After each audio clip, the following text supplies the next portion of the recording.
साल 2018, जगह Cape Town, दक्षिण अफ्रीका। दुनिया के सबसे खूबसूरत शहरों में से एक, टूरिस्ट्स का हब, शानदार पहाड़, बीच, मॉडर्न इंफ्रास्ट्रक्चर, सब कुछ था यहाँ।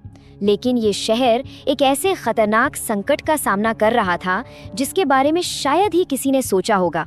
एक मॉडर्न शहर के नलों में पानी खत्म हो रहा था। हालात इतने ज्यादा गंभीर हो गए थे कि पानी भरने की जगहों की रखवाली के लिए सेना को तैनात करना पड़ा, और उन्हें जो आदेश मिले थे वो वाकई में चौंकाने वाले थे। कुछ रिपोर्ट्स के मुताबिक उनसे कहा गया, अगर कोई पानी के लिए दंगा करे तो उसे गोली मार दो। लोगों का कोटा तय कर दिया गया था, सिर्फ 25 लीटर पानी हर रोज, जिसमें नहाना, खाना, कपड़े धोना सब कुछ शामिल था। और आपको बता दूं, ये सिर्फ केप टाउन की कहानी नहीं है, ये एक ग्लोबल पैटर्न बनता जा रहा है। 2016 में भारत के लातूर में पानी के लिए मारकाट ना मचे, इसलिए धारा 144 लगानी पड़ी थी, सोचिए। और 2019 में भारत के आईटी हब चेन्नई में होटल और अस्पताल बंद होने लगे और लोग शहर से भागने पर मजबूर हो गए। ये सारी घटनाएं एक बहुत बड़ी और आने वाली चुनौती की ओर इशारा करती हैं, एक ऐसी चुनौती जिसे हम वैश्विक जल संकट कहते हैं। और आज के इस विश्लेषण में हम इसी संकट की एक एक परत को खोलकर देखेंगे। तो इस संकट को ठीक से समझने के लिए हम इसे 5 हिस्सों में देखेंगे। सबसे पहले हम उस स्थिति को जानेंगे जब नल सच में सूख जाते हैं। फिर हम पानी के एक ऐसे बहाव को देखेंगे जो हमें दिखाई नहीं देता।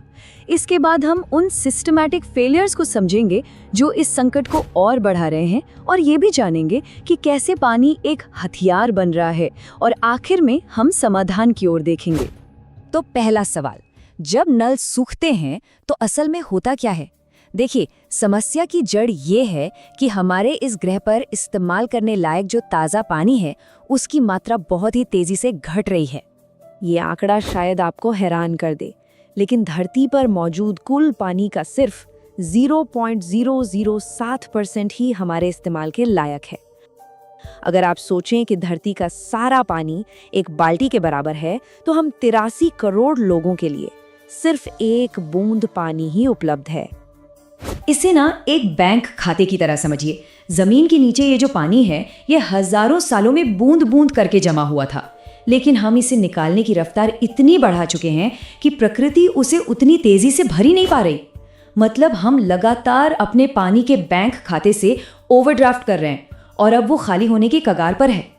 लेकिन अगर हमारे घरों में इस्तेमाल होने वाला पानी कुल खपत का बस एक छोटा सा हिस्सा है, तो सवाल ये है कि असली पानी जा कहाँ रहा है? इसका जवाब छिपा है हमारे रोजमर्रा के प्रोडक्ट्स में, एक ऐसा अदृश्य बहाव जिसके बारे में हम कभी सोचते भी नहीं। एक बहुत ही साधारण सा सवाल है, ये जो टी शर्ट हम पहनते हैं, क्या आपने कभी सोचा है कि इसे बनाने में कितना पानी लगा होगा? यकीन करना मुश्किल है, लेकिन एक अकेली कॉटन टी शर्ट को बनाने में कपास उगाने से लेकर फैक्ट्री तक लगभग 2700 लीटर पानी खर्च हो जाता है। इसी को कहते हैं वर्चुअल वाटर, पानी जो हमें सीधे तौर पर नहीं दिखता लेकिन हमारे इस्तेमाल का हिस्सा है। और ये कहानी सिर्फ टी शर्ट की नहीं है। 1 किलो चावल उगाने में 2500 लीटर पानी लगता है, एक जोड़ी जीन्स बनाने में 10,000 लीटर, और एक स्मार्टफोन को बनाने में 12,000 लीटर से भी ज्यादा पानी खर्च हो जाता है। हमारी खेती और हमारी इंडस्ट्री पानी के सबसे बड़े उपभोक्ता हैं।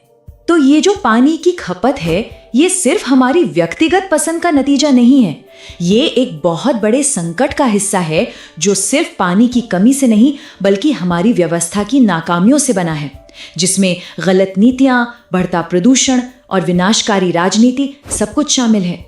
इसका एक बहुत बड़ा उदाहरण है किसानों को दी जाने वाली मुफ्त बिजली। ये एक ऐसी राजनीतिक पॉलिसी थी जिसका सीधा और बहुत ही विनाशकारी पर्यावरणीय परिणाम हुआ ये कि मुफ्त बिजली मिलने से किसानों ने बिना किसी रोक टोक के अंधाधुंध जमीन से पानी निकाला, जिससे भूजल का स्तर खतरनाक रूप से नीचे चला गया। और बात सिर्फ यहीं खत्म नहीं होती, हमारी नदियां लगातार जहरीली हो रही हैं, सिंचाई परियोजनाओं में अरबों का घोटाला हो जाता है, और जो हमारे प्राचीन तालाब थे जो भूजल को रिचार्ज करते थे, उन पर आज इमारतें खड़ी कर दी गई हैं। ये सब मिलकर संकट को और गहरा बना देते हैं। अब हम इस संकट के सबसे खतरनाक पहलू पर आते हैं। एक ऐसी खतरनाक सच्चाई जहां पानी अब सिर्फ जरूरत नहीं बल्कि संघर्ष का स्रोत और भू राजनीतिक शक्ति का एक औजार बनता जा रहा है। पानी के लिए झगड़े हमारे देश के अंदर भी दशकों से चल रहे हैं। कर्नाटक और तमिलनाडु कावेरी नदी के पानी के लिए 1892 से मतलब 130 साल से भी ज्यादा समय से लड़ रहे हैं। पंजाब और हरियाणा के बीच सतलज यमुना लिंक नहर का विवाद 40 साल से भी ज्यादा पुराना है। ये विवाद बहुत गहरे और जटिल हैं।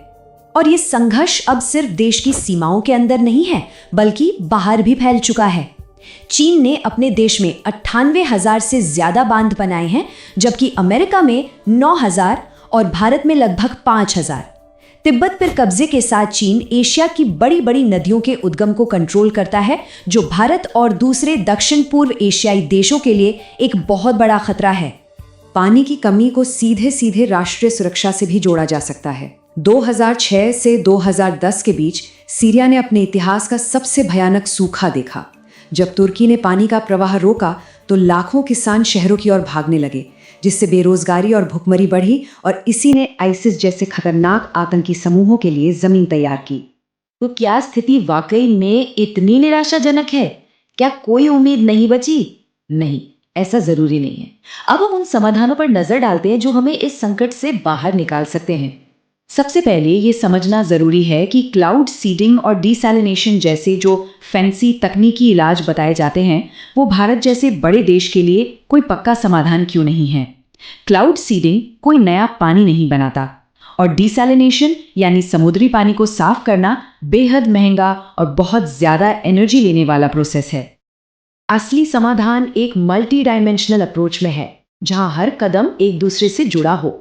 हमें पॉलिसी लेवल पर भूजल के लिए मीटर लगाने होंगे, इंफ्रास्ट्रक्चर के लिए बारिश के पानी को जमा करना अनिवार्य बनाना होगा, डिप्लोमेसी के लेवल पर चीन जैसे देशों पर दबाव डालना होगा और भ्रष्टाचार से लड़ते हुए बड़ी बड़ी इंडस्ट्रीज को भी जवाबदेह बनाना होगा। और ये सब बिल्कुल संभव है। राजेंद्र सिंह जी, जिन्हें भारत का जल पुरुष कहा जाता है, उन्होंने पारंपरिक तरीकों का इस्तेमाल करके और लोगों को साथ जोड़कर ये दिखा दिया है कि कैसे सूखी नदियों को फिर से जिंदा किया जा सकता है। ये एक बहुत ही प्रेरणा देने वाला उदाहरण है। तो आखिर में एक ही सवाल बचता है। अब सवाल ये नहीं है कि पानी का संकट आएगा या नहीं, सवाल ये है कि जब ये आएगा तो क्या हम उसके लिए तैयार होंगे। क्योंकि याद रखिए, जिस दिन पीने का पानी नहीं होगा उस दिन संविधान, अर्थव्यवस्था या हमारी सरहदों की सुरक्षा, किसी भी चीज का कोई मतलब नहीं रह जाएगा। लड़ाई सिर्फ एक गिलास पानी के लिए होगी।